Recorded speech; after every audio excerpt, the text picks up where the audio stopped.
Hey everybody, JD Vance here, live from my office in the White House complex and filling in for somebody who cannot be filled in for, but I'm going to try to do my best, my dear friend, the great Charlie Kirk.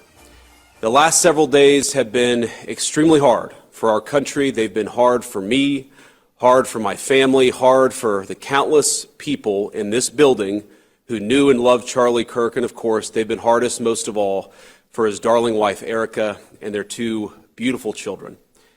The thing is, every single person in this building, we owe something to Charlie. He was a joyful warrior for our country. He loved America. He devoted himself tirelessly to making our country a better place. He was a critical part of getting Donald Trump elected as president, getting me elected as vice president. And so much of our success over the last 7 months is due to his efforts, his staffing, his support, and his friendship. I don't think that I'm alone in saying that Charlie was the smartest political operative I ever met. Everyone knew him as this fearless debater, this guy who would take the conservative message into hostile places and inspire younger generations to have courage.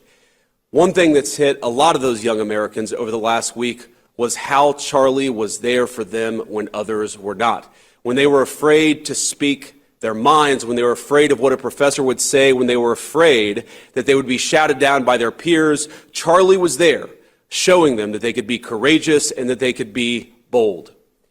Charlie was a visionary. He was a luminary. He brought together people. He didn't just teach people how to speak. He didn't just teach people what to say. He didn't just teach people they could actually speak their mind on campus. He created a whole social network for an entire generation of young people. I know people who met their husband, who met their wife, who met the best man at their wedding at a TPUSA event.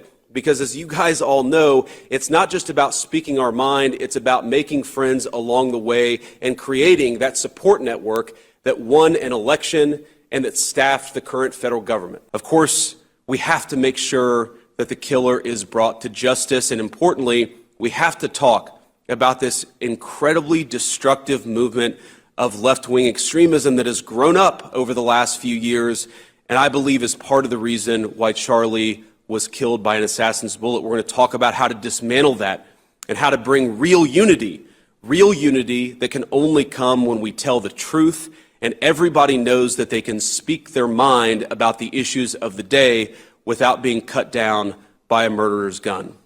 We're going to talk about all of those things with friends of Charlie, with people in the administration, with people that he knew. You know, on a podcast a couple of months back, Charlie was asked about how he'd want to be remembered if he died. His answer, I want to be remembered for courage for my faith. That would be the most important thing. The most important thing is my faith, and that was Charlie. And in this dark moment for our country, I think that's the greatest lesson any of us can take from Charlie. To have faith in the Lord, and to be bold in how we glorify him. To be bold in our pursuits as Charlie was in his. So that's what we're going to spend a little bit of time doing this afternoon. Keeping this incredible show he created going and hearing from some of the people who were so fortunate to call Charlie a friend. We're going to pay tribute to his courageous legacy, and we're going to commit to keep it forever alive. I'm looking forward to this. Join us.